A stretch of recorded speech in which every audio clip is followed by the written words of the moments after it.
एक ट्रिक आहे कूलरची मोटर रिपेअर करण्यासाठी. तर बरेचदा आपण कूलरची मोटर काम नाही केली तर आपण तिला रिप्लेस करतो. तर आपण घरीच रिपेअर कशी करू शकतो हे मी दाखवणार आहे. तर इथे ही जी मोटर आहे ही नटनी फिक्स केलेली होती. सिम्फनीचा कूलर आहे. तर मोस्टली काय होतं की पाण्यामध्ये नट्स असल्यामुळे ते गंजून जातात. खूप रस्ट येतो त्याला आणि काढायला खूप मेहनत लागते. मी सगळं ट्राय केलं हे नट्स काढण्यासाठी, पण खूप जंगून गेले होते. तर त्यामुळे मला हे ओढून काढावं लागलं. जर तुम्हाला हे नट्स काढता आले तर खूप चांगलं आहे. आणि ही मोटर आपण डायरेक्ट पाण्यात ठेवू शकतो. तर नट्सची याला ॲक्च्युअलमध्ये गरज नसते.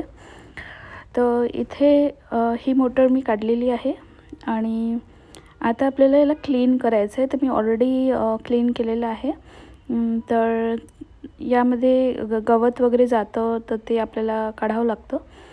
तर इथे पेचकस टाकून हा जो पार्ट आहे हा आपण इझिली काढू शकतो.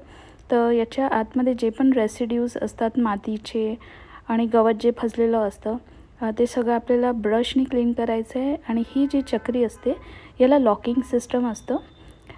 तर याला आपण फिरवलं तर ही चक्री निघून जाते. थोडीशी टाईट होऊन जाते कारण बरेच दिवस आपण रिपेअर करत नाही. तर थोडासा पेचकसचा वापर केला तरी चालेल. तर ही लॉकिंग सिस्टमची चक्री तुम्ही अशी फिरवून काढू शकता. आणि एकदा ही चक्री काढली की या चक्रीच्या आतमध्ये पण तुम्हाला खूप माती वगैरे दिसेल. ती तुम्ही ब्रशनी क्लीन करू शकता आणि पूर्णपणे तुम्हाला क्लीन करायचं आहे. तर हे दोन पार्ट्स जर तुम्ही क्लीन केले तर आता मेन पार्ट जो तुम्हाला क्लीन करायचा आहे तो म्हणजे ही आतली ब्लू कलरची चक्री. तर ही आपली फ्रीली फिरली पाहिजे.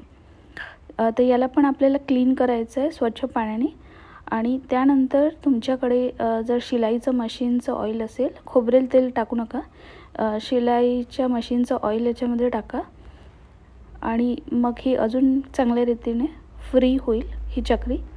आणि ही चक्री फ्री झाल्यानंतर मग हे जे पार्ट्स आहेत ते आपल्याला परत लावायचे आहेत. आणि हा पाईप जर तुमच्याकडनं निघत असेल तर हा पाईप काढून, जर याच्यात कचरा फसला असेल, इथे पण कचरा फसला असेल तर हा पाईप काढून परत जोडायचं आहे. याच्यावरती जर कचरा असेल तो पण तुम्हाला काढायचा आहे. तर हे सगळं काढून परत तुम्ही लावायचं आहे.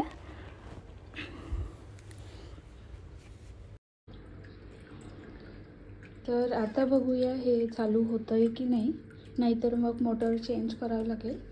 तर इथून पाणी पडलं पाहिजे, तिथून पाणी पडलं पाहिजे. तर पाहूया. तर मी मोटर ऑन करते.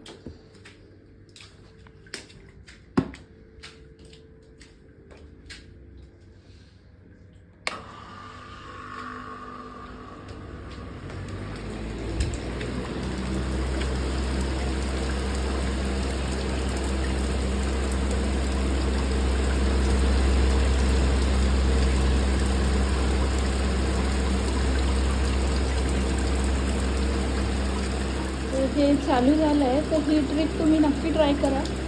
जर तुमच्या कूलरची मोटर चालत नसेल तर रिप्लेस करण्याऐवजी घरीच तुम्ही रिपेअर करू शकता. जर शॉर्ट सर्किट झाली असेल तर तुम्हाला चेंज करावी लागेल मोटर.